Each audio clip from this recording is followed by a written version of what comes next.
नमस्कार दोस्तों, कैसे हैं आप लोग? आई होप आप सभी घर में अच्छे होंगे, स्वस्थ होंगे। आज का जो वीडियो है बहुत इंटरेस्टिंग टॉपिक होने वाला है और बहुत नॉलेजेबल टॉपिक होने वाला है। आज का जो टॉपिक है वो लोन लेने के रिलेटेड है कि आपको लोन लेना चाहिए कि आपको लोन नहीं लेना चाहिए। अगर आपको लोन लेना चाहिए तो किस चीज़ों के लिए लेना चाहिए और आपको लोन नहीं लेना चाहिए तो किन-किन चीज़ों के लिए नहीं लेना चाहिए लोन। तो आज इस वीडियो के लास्ट तक बने रहें जिससे कि आपको पता लगे कि आपको लोन से रिलेटेड सारी चीज़ें पता लगेंगी कि लोन क्यों, किस लिए, कब लेना चाहिए कि नहीं लेना चाहिए। तो चलिए शुरू करते हैं हम लोग आज का ये टॉपिक। और प्लीज़ फिर से बोल रहा हूँ लास्ट तक बने रहना। शायद आपको इस पूरी वीडियो में आपको कुछ समझ में आए, ऐसी चीज़ें जो शायद आपको इन फ्यूचर काम आ सकें, जो आपकी लाइफ के लिए बहुत ज़्यादा इम्पोर्टेंट हों। चलिए शुरू करते हैं। तो लोन लेने से पहले मैं आपको थोड़ा समझाना चाहता हूँ कि लोन होता क्या है। आप लोन के शब्द से समझ पा रहे होंगे, मतलब कर्ज। अब देखिए कर्ज ना बहुत प्रकार के होते हैं सर। आप अपने व्यापार के लिए कर्ज लेना चाह रहे हैं, आप शादी के लिए कर्ज लेना चाह रहे हैं, आप एक नई गाड़ी के लिए कर्ज लेना चाह रहे हैं, आप अपने एक मकान के लिए कर्ज लेना चाह रहे हैं। कर्ज जो होता है ना बहुत अलग-अलग प्रकार के होते हैं। पर अगर आपने कभी सुना हो नीड या वांट्स, क्या आपको उसकी ज़रूरत है? अब सपोज़ आपको लोन चाहिए, क्या व्यापार खोलने के लिए लोन चाहिए। बहुत बढ़िया बात है भाई, मैं सबको सबसे यही बोलूँगा कि व्यापार करना चाहिए, ठीक है ना? अब आपको व्यापार खोलने के लिए लोन चाहिए। अब कौन-सा व्यापार खोलने के लिए लोन चाहिए? सर व्यापार खोलने के लिए लोन चाहिए पर अभी जी डिसाइड नहीं हो पाया है। चलो डिसाइड हो गया अब। सर हमें परचूनी की दुकान खोलनी है उसके लिए लोन चाहिए। Very good. आप सर करते क्या हैं? सर मैं बैंक में जॉब करता हूँ, तो आपको परचून दुकान में कुछ एक्सपीरियंस है? नहीं सर, बस कोई बात नहीं, वो तो सर धीरे-धीरे आ जाएगा एक्सपीरियंस, कोई दिक्कत नहीं है। तो भाई मत लो लोन, मत लीजिए लोन। आपको जिस चीज़ के बारे में नॉलेज ही नहीं है, आप उसके लिए लोन लेना चाह रहे हो तो मत लीजिए लोन। आपका पैसा डूबेगा, आपका लोन खराब हो जाएगा और आप सीधे-सीधे डिफ़ॉल्ट में चले जाओगे। पहला स्टेप लोन लेने का, आप हमेशा अपनी सेम फ़ील्ड में लोन लीजिए। अगर आप किसी कन्फेक्शनरी की शॉप पे काम करते हैं, आप किसी अगर कोई ऑलरेडी किसी बेकरी या किसी शूज़ या किसी अन्य वस्तु की जगह पे आप काम कर रहे हैं, तो आप उससे रिलेटेड ही काम शुरू करना चाहते हैं, तो आप एक बार लोन ले सकते हैं।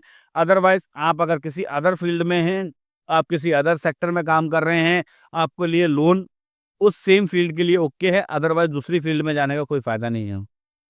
रमेश काम करता है बैंक में पर दुकान परचून की खोलना चाहता है, उसके लिए लोन चाहिए। भाई बर्बाद हो जाएगा रमेश। रमेश को नॉलेज ही नहीं है ना इस चीज़ की तो। नॉलेज होती तभी तो पता चल पाता, नॉलेज ही नहीं है। तो मेरे हिसाब से यहाँ पे रमेश को लोन नहीं लेना चाहिए। अब रमेश का मन कर रहा है भाई नया आईफ़ोन 17 प्रो मैक्स आया है 2 टीबी 2 लाख रुपए का फ़ोन है, ले लेते हैं। क्या रमेश की उसको इस टाइम पे ज़रूरत है? क्या रमेश अभी ज़रूरत ना लेते हुए क्या उसको 2 महीने बाद ले सकता है क्या? मेरा एक फ़ॉर्मूला है, अगर आपको कोई चीज़ लेनी है तो आप 21 दिन रुकिए। अगर 21 दिन बाद भी उस चीज़ की आपको ज़रूरत पड़े, तो आप वो चीज़ लीजिए अदरवाइज़ मत लीजिए। भाई मैं बहुत ही ज़्यादा लोन से बाहर आके निकला हूँ, मैं बहुत ज़्यादा लोन थे, उन सब से बाहर आके आया हूँ, अपना पर्सनल एक्सपीरियंस बता रहा हूँ। अगर कोई भी चीज़ आपको 21 दिन तक ज़रूरत है, तो शायद वो आपके लिए ज़रूरतमंद चीज़ है। अगर वो 21 दिन के बाहर आपके आ चुकी है, अब आपको उसकी ज़रूरत नहीं है, तो भाई वो आपके लिए वेस्टेज ऑफ मनी था। आप आईफ़ोन 17 प्रो मैक्स लीजिए, बिल्कुल लीजिए, पर आपके पास उतना पैसा होना चाहिए। आपके पास कैश होना चाहिए उतना, आप तब लीजिए। आप आईफ़ोन 17 प्रो मैक्स इसको दिखा के हवाबाज़ी नहीं कर सकते हैं। ये मैंने बहुत करी है हवाबाज़ी भाई, रियल बता रहा हूँ मैंने बहुत हवाबाज़ी करी इन मामलों में। पर कुछ नहीं होता आज उस टाइम जो मेरे साथ थे आज वो लोग मेरे साथ बिल्कुल नहीं है, आज मैं अकेला बैठा हूँ। तो मेरी आप लोगों से सलाह यही है अगर आपको उस चीज़ की नीड है कि जान लीजिए कि वांट्स है, समझ रहे हैं? आपको अभी ज़रूरत है, अर्जेंट बेसिस पे ज़रूरत है तो एक बात अलग है। जिस कैमरे से मैं अपनी ये वीडियो शूट कर रहा हूँ, अगर ये टूट जाएगा, अगर ये रिपेयर हो सकता है तो रिपेयर करवाइए, अगर टूट जाएगा तो मुझे ज़रूरत है इसको नया लेने की। तो मेरे लिए अभी एट द टाइम ज़रूरत है। पर क्या मेरे पास सेकेंडरी मोबाइल और है क्या, जिससे मैं वीडियो शूट कर सकता हूँ? है तो फिर कोई दिक्कत नहीं है। तो तो मेरी आप लोगों से सलाह यही है कि लोन तब तक मत लीजिए जब तक आपको उसकी ज़रूरत ना हो। अब लोन आपके लिए बुरा क्या है, मैं आपको उसके बारे में बताता हूँ। आप सपोज़ आपकी नई-नई जॉब लगी है किसी कॉल सेंटर में, रमेश की जॉब लगी कॉल सेंटर में भाई। को आप भी जानते हैं, मैं भी जानता हूँ कॉल सेंटर में स्टार्टिंग में सैलरी कोई नहीं मिलती। एक एवरेज स्टूडेंट को कॉल सेंटर में मोटा-मोटा 15,000 मैक्स टू मैक्स 20,000 रुपए सैलरी मिलती है। अब जब एवरेज स्टूडेंट बोला तो आप भी समझते होंगे, अगर आप मेरी वीडियो देख रहे हैं, तो आप समझ रहे होंगे कि भाई एवरेज स्टूडेंट मतलब सारे ऐश-मौज भी करता है। अब रमेश को पसंद आ गई केटीएम, भाई ने ले ली केटीएम, ठीक है? भाई ने केटीएम ले ली। 10,000 रुपए की थी डाउन पेमेंट, 1,90,000 का किया लोन, 2 लाख की केटीएम भैया लेके आ गया है। भुर भुर। हुँ, अब रमेश बाबू ने गर्लफ्रेंड भी पटा ली, उनके भी खर्चे हैं। रमेश बाबू फ्लेक्स करने के लिए आईफ़ोन भी लिया है, उनके भी खर्चे हैं। रमेश बाबू गाड़ी में पेट्रोल भी डला रहे हो। रमेश बाबू की सैलरी आ रही है 20,000, रमेश बाबू उड़ा रहे हैं 25,000। 5,000 दोस्त से कर्जा और ले रहे हैं, अब दोस्त अगले महीने आ रहा है, "अरे! पैसे दे दे।" "अरे भाई मेरी ईएमआई है, अगले महीने ले लियो।" "नहीं अभी दे दे।" उसके चक्कर में ईएमआई बाउंस हो गई। क्यों? क्योंकि हमें फाइनेंशियली नॉलेज ही नहीं है भाई कि हमें कौन-सी चीज़ कब लेनी चाहिए और क्यों लेनी चाहिए। जब आपको अपनी चीज़ का आंसर मिल जाए क्यों लेनी चाहिए, तब आप उस चीज़ को परचेज़ करिए। मुझे आईफ़ोन 17 प्रो मैक्स क्यों लेना चाहिए? रमेश को केटीएम क्यों लेनी चाहिए? क्या रमेश सेल्फ इंडिपेंडेंट है इतना कि वो अगर 6 महीने नौकरी ना करे तो क्या रमेश अपनी ईएमआई निकाल सकता है?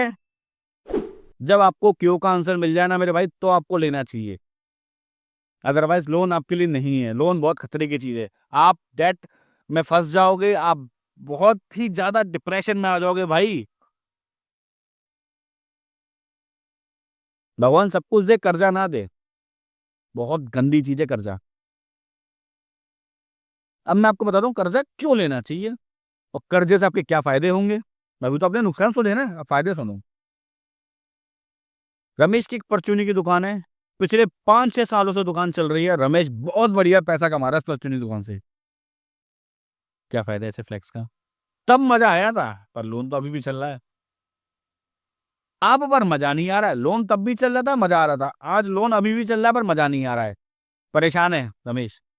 तो भाई से नो टू लोन। जब तक आपको अपनी नीड या वांट्स में डिफरेंस ना पता लग जाए, आपको ज़रूरत ना पता चले कि आज मुझे उस चीज़ की ज़रूरत है कि नहीं है। बहुत-बहुत धन्यवाद। अगर आपने मेरी वीडियो यहाँ तक देखी हो, तो आपका बहुत-बहुत धन्यवाद। प्लीज़ मेरे वीडियो को लाइक करें, कमेंट करें, शेयर करें और प्लीज़ मुझे बताएँ, कोई कमी हो, कुछ गलती हो मेरे से तो प्लीज़ मुझे बताएँ। मेरे को कमेंट करके बताएँ कि आपको नेक्स्ट वीडियो किस टॉपिक पे चाहिए। राधे, राधे।